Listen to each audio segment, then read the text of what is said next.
Bismillahirrahmanirrahim. Assalamualaikum warahmatullahi wabarakatuh.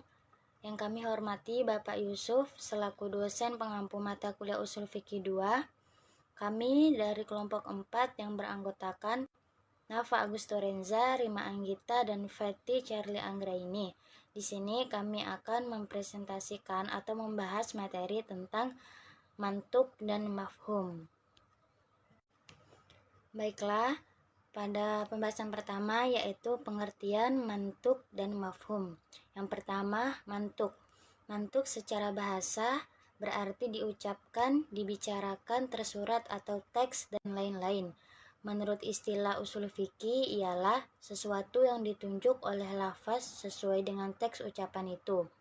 Jadinya, apabila suatu hukum diambil dari berdasarkan bunyi suatu dalil, maka ini disebut mantuk. Yang kedua, mafhum. Mafhum secara bahasa bisa berarti difahami dan tersirat. Mafhum menurut istilah usul fikih adalah sesuatu yang ditunjuk oleh lafaz di luar teks ucapan itu. Maksudnya ialah sesuatu hukum yang diambil tidak dari bunyi suatu dalil, akan tetapi dari makna yang tersimpan di dalamnya. Saya Feti Charlie Anggraini akan melanjutkan materi tentang macam-macam manhuk.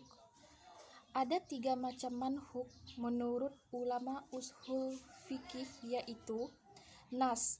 Nas tidak memungkinkan ada unsur mewakili atau tidak ada pengalihan makna.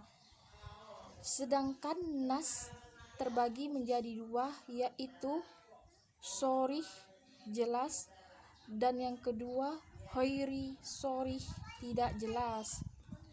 Sharih, jelas, yaitu apabila ada sesuatu lafaz yang menunjukkan dengan jelas dan tegas maknanya. Sedangkan ghairu sharih, tidak jelas, adalah manhuk yang artinya tidak dari arti atau makna yang diletakkan untuknya.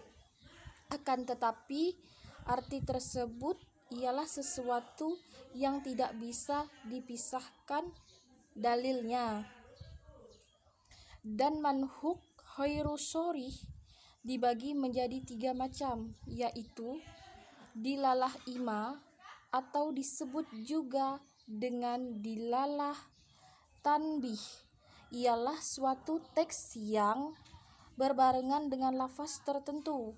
Sedangkan dilalah iktida ialah petunjuk kebenaran atau suatu lafaz terhadap arti yang terkadang bergantung pada sesuatu yang tidak disebutkan. Sedangkan didalah isyarah artinya yang ditarik dari suatu lafaz, akan tetapi bukan itu yang dimaksud lafaz, melainkan ia memiliki hubungan yang lazim dengan konteks ulasannya. Sedangkan zahir ialah suatu lafaz yang menunjukkan suatu arti yang dapat segera dipahami. Zahir ialah suatu lafaz yang menunjukkan suatu arti yang dapat segera dipahami ketika sudah diucapkan. Akan tetapi memungkinkan disertai arti lain yang lemah atau marjuh. Oleh karena itu, zahir sama dengan nas di dalam hal penunjukannya terhadap makna yang berdasarkan pada ucapan. Sedangkan muawwal ialah suatu lafaz yang diartikan dengan arti marjuh atau lemah karena suatu dalil yang mengalihkan maksud dari rajah atau kuat. Terdapat perbedaan antara muawwal dan zahir. Zahir diartikan dengan arti yang rajah. Baiklah, saya Nafa Agustorenza akan menyampaikan materi selanjutnya, yaitu macam-macam mafhum. Ada 2 macam mafhum dalam ushul fikih, yaitu pertama, mafhum muwafaqah adalah mafhum yang apabila hukum-hukum yang tidak disebutkan dalam lafal itu cocok atau sesuai dengan yang disebutkan dalam lafal tersebut, tidak berlawanan. Mafhum muwafaqah dapat dibagi menjadi 2 bagian. bentuk yang yaitu fakhal kitab, yakni yang mana kadar mafhumnya. Contohnya seperti memukul dengan berbicara halus. Kemudian lahlul kitab, yakni mafhum yang mana kadar marfumnya sama dengan kadar mantuknya. Kemudian yang kedua yaitu mafhum mukhalafah, ialah pemahaman yang apabila hukum yang tidak disebutkan di dalam lafal itu berlawan dengan apa yang disebut dalam lafal tersebut.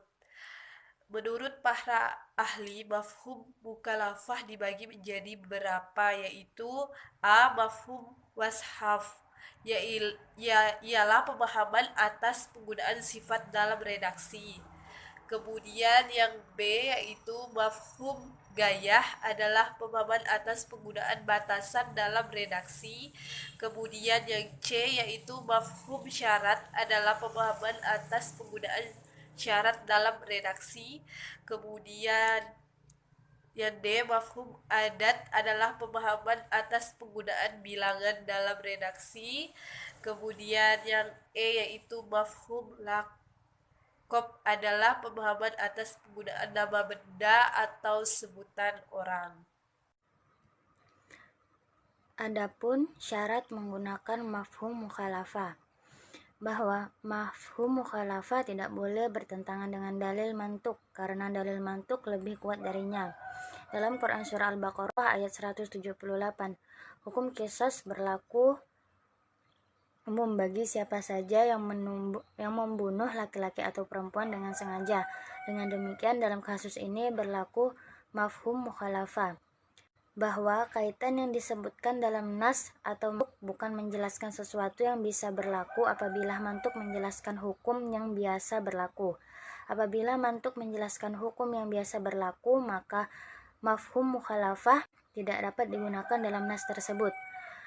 Mafhum mukhalafah baru berfungsi apabila menyebutkan kaitan syarat, sifat, dan batasan waktu atau jumlah bilangan itu bertujuan untuk tasyri'. Mungkin hanya ini yang dapat kelompok kami sampaikan. Kurang dan lebihnya kami mohon maaf. Wassalamualaikum warahmatullahi wabarakatuh.